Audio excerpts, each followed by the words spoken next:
সূরা নাস এবং ফালাকের স্পেশাল কিছু ফজিলত আছে। যেমন একটা হলো, যে ব্যক্তি, একটু মনোযোগ দিয়ে শুনবেন, যে ব্যক্তি সূরা ফালাক, সূরা নাস এবং সূরা ইখলাস এই তিনটা সূরা সকালে এবং সন্ধ্যায় তিনবার করে পড়বে, যদি সকালে পড়ে সন্ধ্যা পর্যন্ত যাবতীয় হঠাৎ বিপদ থেকে বেঁচে থাকবে। হঠাৎ বিপদ, ধাপাস করে কোনো বিপদে পড়বে না ইনশাআল্লাহ। আপনি খেয়াল করে দেখবেন, সব পরিবারে যাচ্ছে মাইক্রো নিয়ে বিয়ে খাইতে, ডেট, স্পট ডেট, তাই না? হঠাৎ করে দেখবেন সকালে ঠিক মতো আসে, হঠাৎ স্ট্রোক নাই। হঠাৎ বিপদ ইনশাআল্লাহ সে পড়বে না, যে ব্যক্তি সকালে তিনবার করে সূরা ফালাক, সূরা নাস, সূরা ইখলাস পড়বে।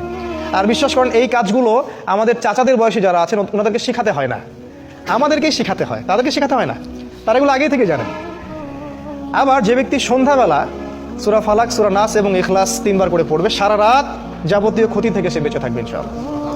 এই হলো একটা বড় ফজিলত। তাহলে আমরা ইনশাআল্লাহ আজকে থেকে, বরং এখন থেকেই তিনবার করে সূরা ফালাক, নাস, ইখলাস প্রতিদিন পড়ার অভ্যাস করবো ইনশাআল্লাহ। এটা একটা আমল। দ্বিতীয় একটা ফজিলত হচ্ছে, ঘুমানোর পূর্বে যখন বিছানায় যাবেন, অনেকগুলো সুন্নাহ আছে, বিছানা ঝেড়ে নিতে হবে, লাইটস অফ করা, প্রয়োজনে পারলে উজু করবেন, আয়াতুল কুরসি পড়বেন, তাসবিহ তাহলিল করবেন, পারলে সূরা মুলক পড়বেন।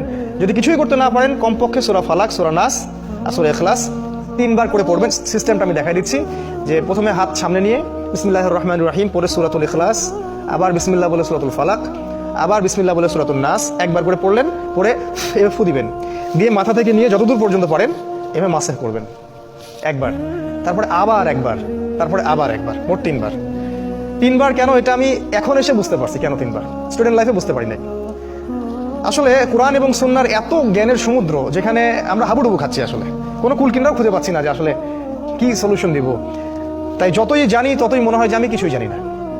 একটা হাদিস সেদিন আমরা জানলাম, সেটা হলো যখন মানুষ ঘুমায় তখন শয়তান চলে আসে কাছে, মানে সবার সাথে একটা করে শয়তান আছে, ওই শয়তান চলে আসে, ওর নাম হচ্ছে কারিন, যেটা কোরআনে আছে। সে এসে এই যে আমাদের গর্দান আছে, এই গর্দানের মধ্যে তিনটা গিট দেয়, এবং প্রতিটা গিটের সাথে সে বলে, তোমার সামনে দীর্ঘ রাত, তুমি ঘুমাও, তোমার সামনে দীর্ঘ রাত, তুমি ঘুমাও, তোমার সামনে দীর্ঘ রাত, তুমি ঘুমাও, আরামে ঘুমাও।